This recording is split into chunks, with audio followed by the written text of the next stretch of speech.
할렐루야. 오늘도 예수 농복교회 예배 참석하신 여러분 한 분 한 분을 환영합니다.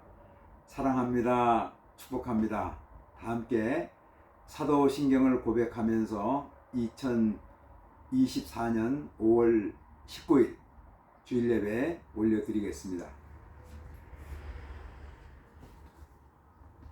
나는 전능하신 아버지 하나님 천지의 창조주를 믿습니다. 나는 그의 유일하신 아들 우리 주 예수 그리스도를 믿습니다. 그는 성령으로 잉태되어 동정녀 마리아에게서 나시고 본디오 빌라도에게 고난을 받아 십자가에 못 박혀 죽으시고 장사된 지 사흘 만에 죽은 자 가운데서 다시 살아나셨으며 하늘에 오르시어 전능하신 아버지 하나님 우편 앉아 계시다가 거기로부터 살아있는 자와 죽은 자를 심판하러 오십니다. 나는 성령을 믿으며 거룩한 공교회와 성도의 교제와 죄를 용서받는 것과 몸의 부활과 영생을 믿습니다. 아멘. 찬송가 351장을 찬송하겠습니다. 믿는 사람들은 주의 군사니 믿는 사람들은 주의 군사니 앞서가신 주를 따라갑시다. 우리 대장 예수 길을 들고서 접전하는 곳에 가신 것 보라. 믿는 사람들은 주의 군사니 앞서 가신 주를 따라갑시다. 원수마귀 모두 쫓겨가기는 예수 이름 듣고 겁이 남이라. 우리 찬송 듣고 지옥 떨리니 형제들아 주를 찬송합시다. 믿는 사람들은 주의 군사니 앞서 가신 주를 따라갑시다. 세상 나라들은 멸망당하나 예수 교회 영영 왕성하리라. 마귀 권세 감히 해치 못함은 주가 모든 교회 지키심이라. 믿는 사람들은 주의 군사니 앞서 가신 주를 따라갑시다. 백성들아 와서 함께 모여서 우리 모두 함께 개가 부르세. 영원토록 영광 권세 찬송을 우리 임금 주께 돌려보내세. 믿는 사람들은 주의 군사니 앞서 가신 주를 따라갑시다.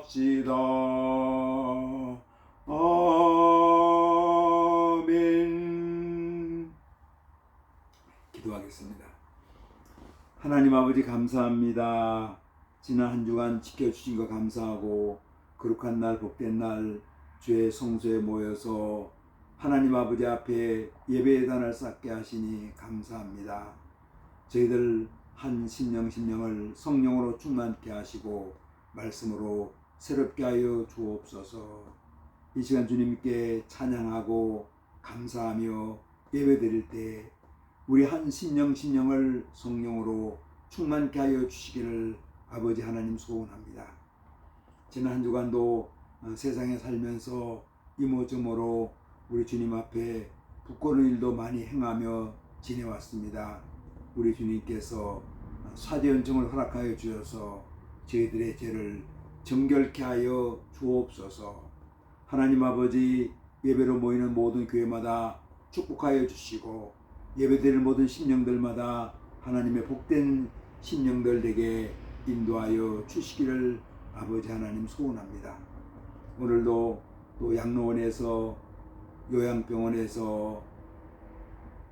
요양원에서 인생의 노후를 보내고 있는 우리 어르신들, 아버님, 어머님들을 축복하여 주시고 그들에게 긍휼하심, 자비하심을 베풀어 주옵소서.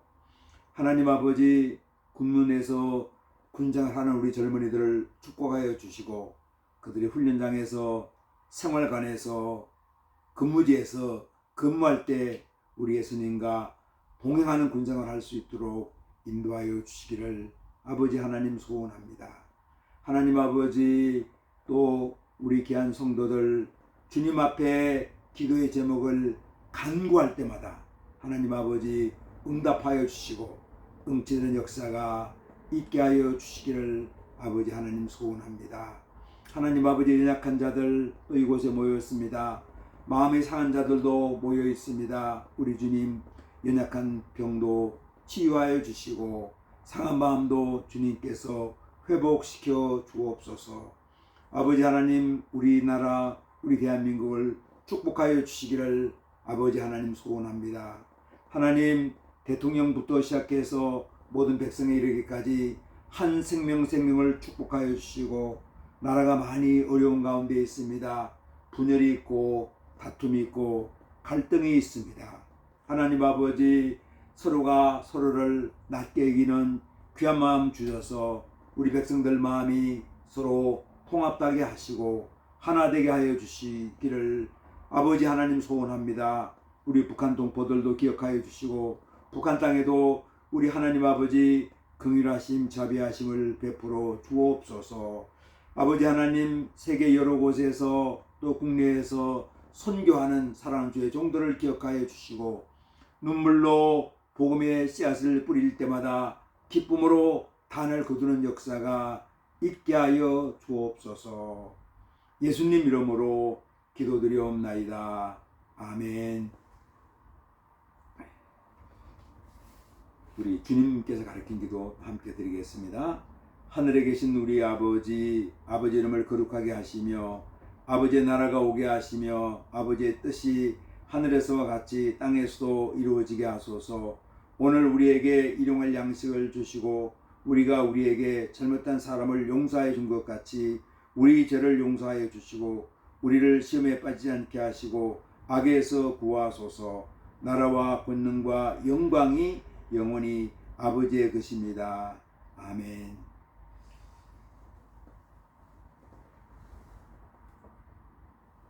오늘 신 하나님 말씀은 로마서 8장 26절로 30절까지 말씀입니다.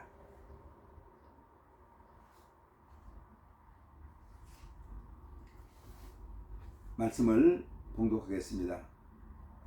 이와 같이 성령도 우리의 연약함을 도우시나니 우리는 마땅히 기도할 바를 알지 못하나 오직 성령이 말할 수 없는 탄식으로 우리를 위하여 친히 간구하시느니라. 마음을 살피는 이가 성령의 생각을 아시나니 이는 성령이 하나님의 뜻대로 성도를 위하여 간구하심이니라. 우리가 알거니와 하나님을 사랑하는 자 곧 그의 뜻대로 부르심을 입은 자들에게는 모든 것이 합력하여 선을 이루느니라. 하나님이 미리 아신 자들을 또한 그 아들의 형상을 본받게 하기 위하여 미리 정하셨으니 이는 그로 많은 형제 중에서 맏아들이 되게 하려 하심이니라. 또 미리 정하신 그들을 또한 부르시고 부르신 그들을 또한 의롭다 하시고 의롭다 하신 그들을 또한 영화롭게 하셨느니라. 아멘.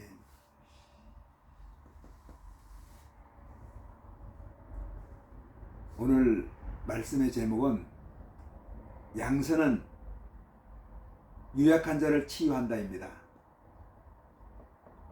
지금까지 쓴뿌리 치유라는 주제로 말씀을 전하고 있습니다.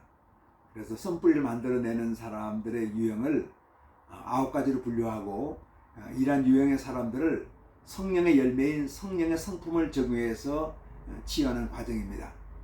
지난주의 제목은 자비는 이용자의 쓴뿌리를 치유합니다. 이런 제목이었습니다. 자비로움, 자비 행동. 자비로운 사람은 이용자의, 남을 이용해 먹는 사람들이죠. 남을 조종해서 이익을 취하는 그런 사람들의 쓴뿌리를 치유한다. 그 사람들의 인격을 감화시키는 거죠. 자비로운 사람들이. 또 자비로운 사람들은 이용자로부터 여러 가지 이용을 당해 가지고 쓴뿌리가 남아있는 그런 사람들의 쓴뿌리도 치유한다고 말씀을 드렸습니다. 오늘은 유약한 자의 쓴뿌리를 치유를 생각해 하고자 합니다. 유약한 자들은 인정받는 것이 모든 것이다 라는 캐치프레이즈를 갖고 살아가고 있습니다. 여기서 유약한 자들 하면은 우리가 쉽게 이해할 수 있는 것은 남의 눈치를 보는 사람들, 남의 눈치를 보고 자기 주관성이 약해가지고 자기 주도성이 약하죠. 날 눈치 보면서 이렇게 살아가는 사람들을 우리가 일반적으로 유약한 사람이라고 그렇게 말씀드릴 수 있습니다. 이들을 카멜레온 유형의 사람이라고 말하기도 합니다. 아마 카멜레온 이 동물을 여러분 잘 아실 겁니다. 이 카멜레온은 파충류과에 속하는데 주변 환경에 따라서 자기 그 동물의 색깔과 그리고 모양까지 바뀌어 있는 그런 동물입니다. 카멜레온은 색깔과 몸의 변화를 통해서 주변 환경에 동화되어서 다른 동물의 눈에 띄지 않게 하여 자신의 안전을 지키는데 이것이 카멜레온의 생존 방식입니다. 색깔도 변화시키고 몸의 형태까지 바뀌어가지고 눈에 띄지 않게 만드는 거죠. 카멜레온은 자신의 안전을 위해서 자신의 독특한 개성이나 고유성을 무시하고 생존 전략만을 구사합니다. 카멜레온 유형 같은 유약한 사람들도 다른 사람들에게 인정받기 위해서 타협하고 그들에게 받아들여지는 것을 절대적으로 중요하게 생각합니다. 성경 속에 유약한 사람이 누구일까요? 많은 사람들이 있습니다. 아마 우리가 일상적인 생활 가운데도 유약한 분들이 참 많거든요. 그런데 대표적인 사람으로 사울왕을 이야기할 수 있습니다.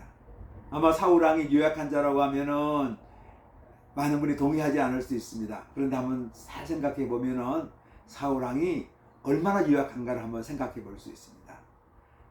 아말렉과 전쟁을 하게 됐습니다. 사울왕 군대가. 이때 하나님께서 사무엘 선지자를 통해서 말합니다. 전쟁을 해가지고 승리할 때 적군도 살려두지 말고 모든 노획물도 다 진멸하라고 말합니다.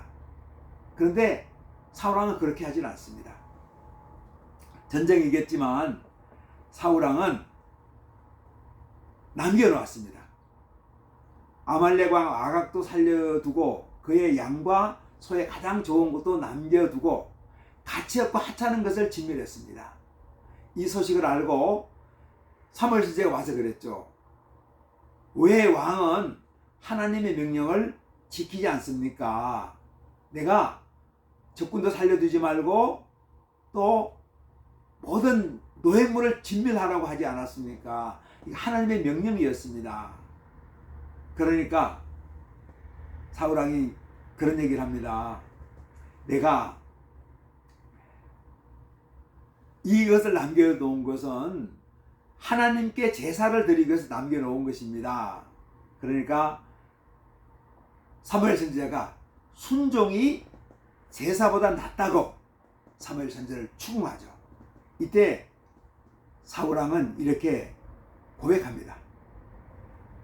내가 여호와의 명령과 당신의 말씀을 어긴 것은 내가 백성을 두려워하여 그들의 말을 청종하였습니다 하고 고백합니다. 절대 권력을 가졌고 전쟁터에서 용맹을 떨치던 사울왕이 왜 이렇게 판단을 했을까요? 사울왕은 처음에 가졌던 하나님에 대한 충성의 초심을 잃어버렸습니다. 그리고 백성들에게 잘 보여야 되겠구나, 백성들에게 잘못 보이면 왕권의 유지가 힘들다고 생각했습니다. 왕이었지만 그는 백성들에게 인정받고 잘 보이는 것이 필요하다고 생각했습니다. 사울왕은 백성들의 눈치를 보는 유약한 자가 되어서 하나님의 명령 대신에 백성들의 말을 따랐습니다.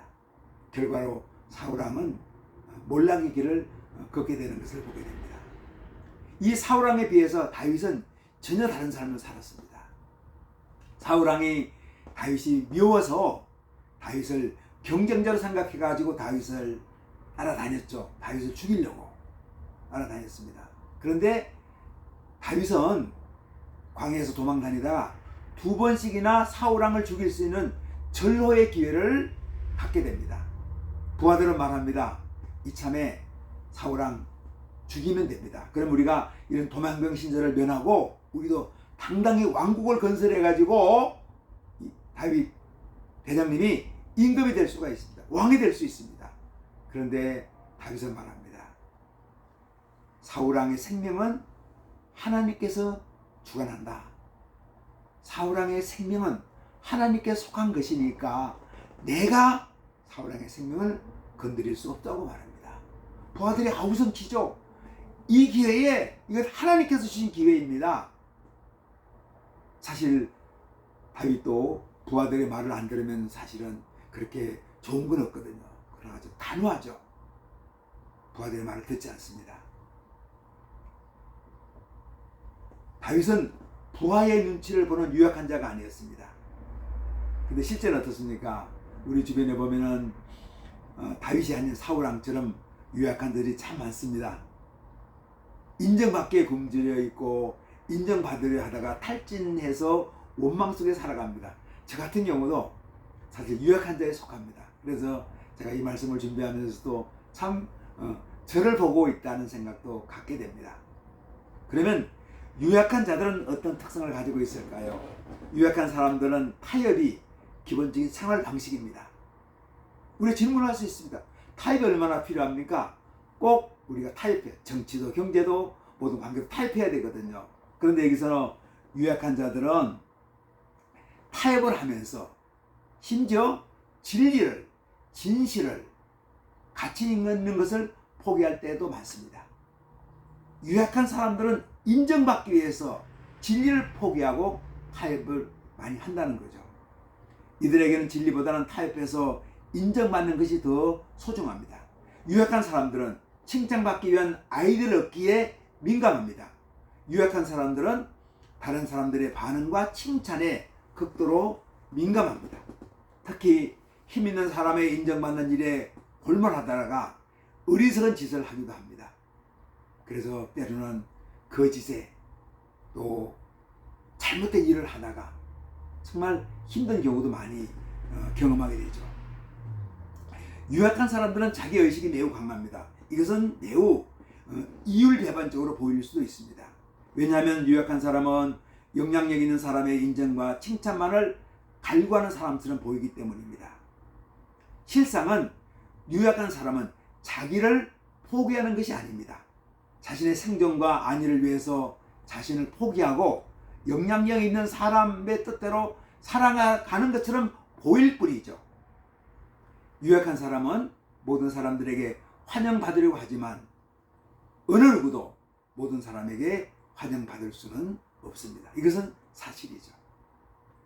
그럼 유약한 사람들은 어떤 썸플을 만들어낼까요? 첫째, 유약한 사람들은 장기간에 걸친 깊은 인간관계를 가질 수 없습니다. 깊은 인간관계는 서로가 솔직한 모습을 드러낼 때 이루어집니다.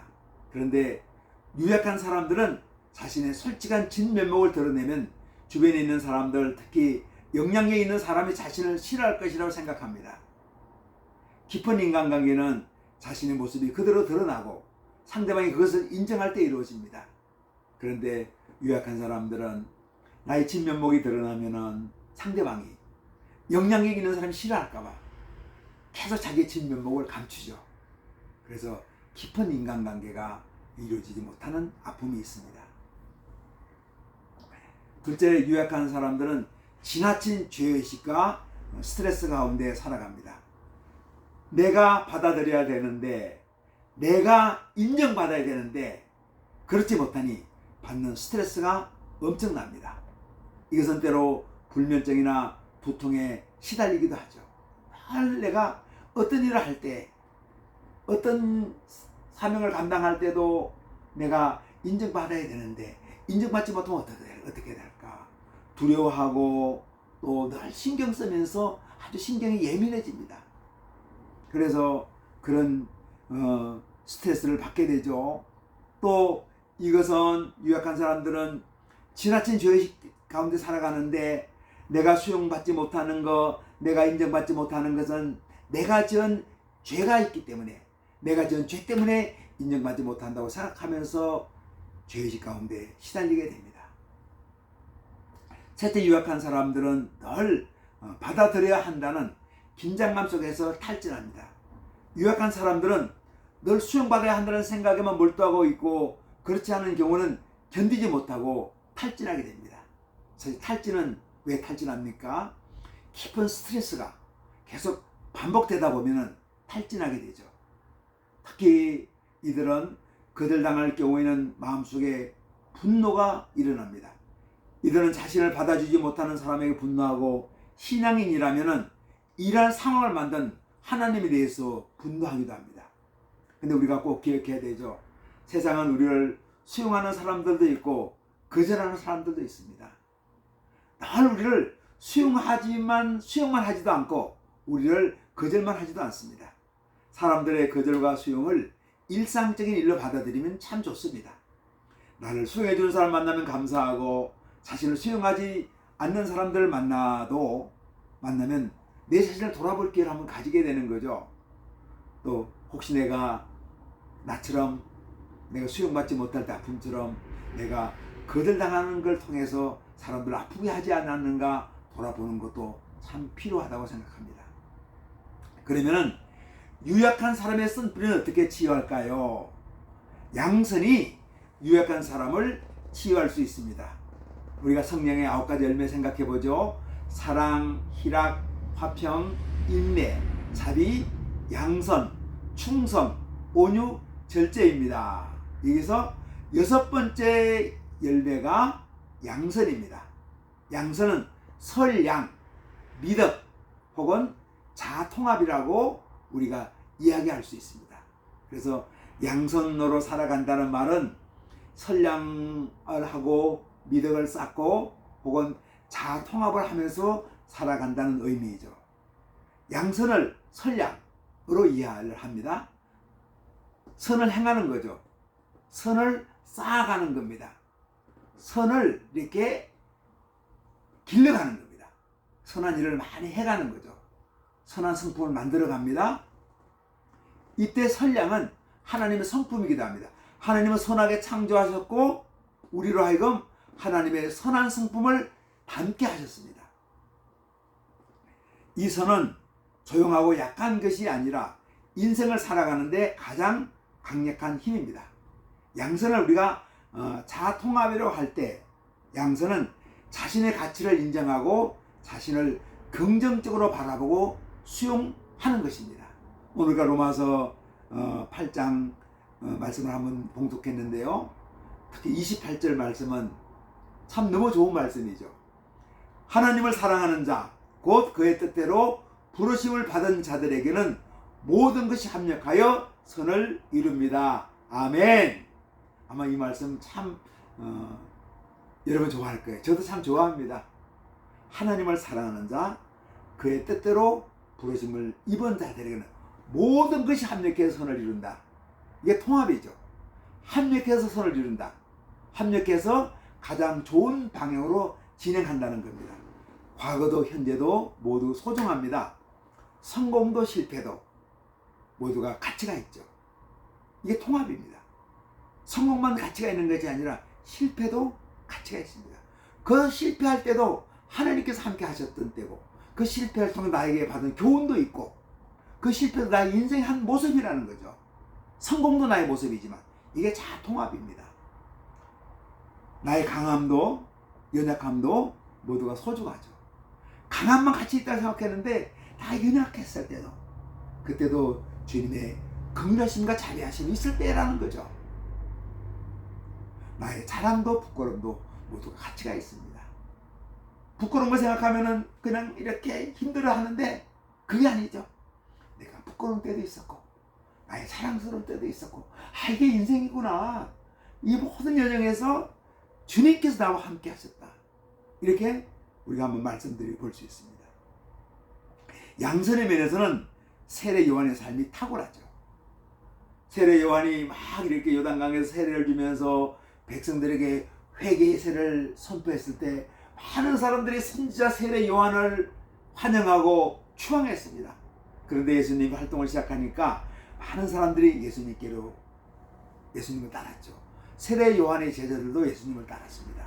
이때 세례 요한의 제자들이 말합니다. 요한 선생님, 큰일 났습니다. 당신의 제자들이 다 예수님께 갑니다. 이때 세례 요한이 말합니다. 예수님은 흥해야 되겠고 나는 망해야 된다. 예수님은 성공해야 되고 나는 추락해야 된다. 그렇게 말합니다. 나는요, 예수님의 오는 길, 예수님이 하시는 일을 준비하는, 예비하는 자 나는 만족합니다. 이게 나의 사명입니다. 세례 요한은 자기가 막 이렇게 인기가 있을 때, 영향력을 발휘했을 때, 인기가 약해지고 예수님을 이렇게 길을 예비해 놓고 자기가 역사의 무대에 사라질 때도 모든 것이 소중하다고 생각한 거죠. 아주 멋있는 자통합의 사람이 세례 요한이었습니다. 그래서 예수님은 어떻게 했습니까? 여인으로 태어난 사람 중에서 가장 위대한 사람이 세례 요한이라고 이렇게 칭찬을 하셨죠. 양선의 사람은 그럼 구체적으로 어떻게 유약한 자의 선풀을 치유할까요? 첫째, 양선의 사람은 자신을 긍정적으로 봅니다. 양선의 사람은 자신 안에 있는 부정적인 면이 있지만 그 부정적인 면을 보기보다는 긍정적인 면을 보려고 합니다. 부정적이 있는 거 인정합니다. 근데 그게 매여 있지 않습니다. 자신에 있는 소중한 긍정적인 면을 바라보기 때문이죠. 그들은 예스와 노를 분명히 하면서 다른 사람이 옳지 않은 것을 강요할 때 분명히 아니라고 말하고 행동합니다. 그렇기 때문에 양선을 가진 사람은 무조건 착한 사람이 아니고 인정에 끌려가는 사람이 아닙니다. 둘째, 양선의 사람은 결과를 기대하지 않고 선을 베풉니다. 유약한 사람은 어떻습니까? 선을 베풀고 좋은 소리를 듣지 못하면 실망하고 낙담합니다. 나 같은 사람은 선을 베풀 필요도 없어. 선을 베풀어도 인정도 받지 못하는데, 그러면서 그 일을 곧 포기하죠. 그러나 유약한 사람이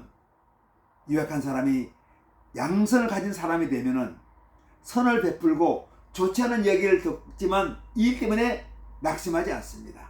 계속해서 그 일을 감당하죠. 예수님이 삭개의 집을 방문할 때였습니다. 많은 사람들이 얘기합니다. 아니, 저 매국노의 집을, 저 손가락질 당하는 죄인의 집을 예수님 방문하는구나. 저러면 안 되는데. 그런데 예수님 그런 비난에 개의치 않고 삭개의 집을 찾아가죠. 그래서 삭개오를 친구로 받아들이고 그의 깊은 상처를 치유합니다. 이게 양선의 사람입니다. 눈치 보지 않고 일을 하게 되죠. 유약한 사람이 양선의 사람이 되면은 아무 눈치 받지 않고 그 일을 소중하게 감당해 나가는 사람들입니다. 셋째, 양선의 사람은 자신을 가장하는 왁스를 칠하지 않고 살아갑니다.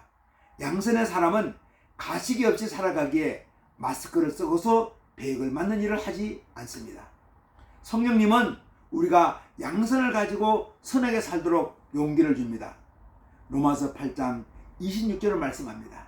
성령은 우리의 연약함을 도우시고 기도에 힘을 잃었을 때에도 탄식하면서 우리를 위해서 간구한다고 말씀하고 있습니다. 어떤 말씀입니까? 내가 가장 연약했을 때도 성령님은 우리 연약한 가운데 매몰되지 않고 우리 연약한 우리로 하여금 우리를 도와주면서 양성의 사람이 되게 만들어주죠. 연약하구나, 내게 강한 것도 있지. 그러면서 우리가 기도할 힘도 잃어버렸던 상태인데 탄식하면서 우리를 위해서 간구하면서 우리로 하여금 통합의 인격을 만들어 주고 계십니다. 우리를 좋아하는 사람들이 있기에 모든 사람이 나를 좋아하지 않는다고 실망할 필요가 없습니다. 시인 도종환은 사람 누구나 꽃이다 라는 책에서 그런 얘기합니다. 모든 꽃이 장미꽃일 필요가 없습니다. 내 빛깔과 향기와 내 어울리는 아름다움을 가꾸는 일이 소중하다고 했습니다. 어떻습니까? 들꿀도 들풀도 그렇죠? 작은 페랭이 꽃도 호박 꽃도 장미 꽃도 해바라기 꽃도 목련 꽃도 모두가 다 소중한 꽃이죠. 특성이 있고 개성이 있습니다. 연약하면 연약할 때도 강하면 강한 대로 우리 모두가 가치 있는 사람이라는 거죠. 이게 성령의 6번째 열매, 양선이 만들어내는 성품입니다. 그 예수님 성품이, 성령의 성품이 우리 가운데 있습니다. 그래서 연약한 자들, 남의 눈치를 보고 살아가는 사람이 우리가 성령님 나에게 오셔서 양선의 성품, 양선의 인격을 주십시오 이렇게 할 때 우리가 양선의 사람이 되면 누구를 눈치 보는 것이 아니라 주님과 동행하면서 소신껏 옳은 대로 진리 가운데 주님과 동행하며 살아갈 수 있게 됩니다. 이런 양선의 성품이, 양선의 열매가 여러분 가운데 있기를 주님의 이름으로 축원합니다. 기도하겠습니다. 하나님 감사합니다. 성령의 6번째 열매인 양선의 성품, 양선의 인격을 저희들에게 주시옵소서. 그래서 우리 남의 눈치를 보면서 주도성 없이 끌려다니는 인생이 아니라 예수님과 당당히 동행하는 우리 남은 인생을 살게 하여 주옵소서. 예수님 이름으로 기도드리옵나이다. 아멘. 축도하겠습니다. 이제는 우리 각 사람의 구주 되시고 우리 가정 호주 되시며 교회의 머리가 되시는 예수 그리스도의 은혜와 하나님 아버지의 무한하신 사랑하심과 성령님의 감동, 감화, 교통, 내주, 충만케 하는 역사가 여기에 머리식인 주님의 귀한 자녀들과 우리 예수농부교회 위에 주님의 이름으로 모인 한국교회 위에 우리 대한민국 위에 세계 열방에서 주님 나라를 위해서 애쓰는 하나님의 모든 백성들 위해 이제로부터 영원토록 함께 계시기를 간절히 축원하옵나이다. 아멘. 여러분 감사합니다. 예배를 마쳤습니다. 한 주간 여러분 믿음으로 승리하시기를 주님의 이름으로 축복합니다. 이 예배 동영상 우리 주변에 또 믿지 않는 형제들 자매들에게 함께 나누는 그런 일을 감당해서 여러분이 축복의 통로로 쓰임받기를 주님의 이름으로 축원합니다. 한 주간 믿음으로 승리합시다. 아멘.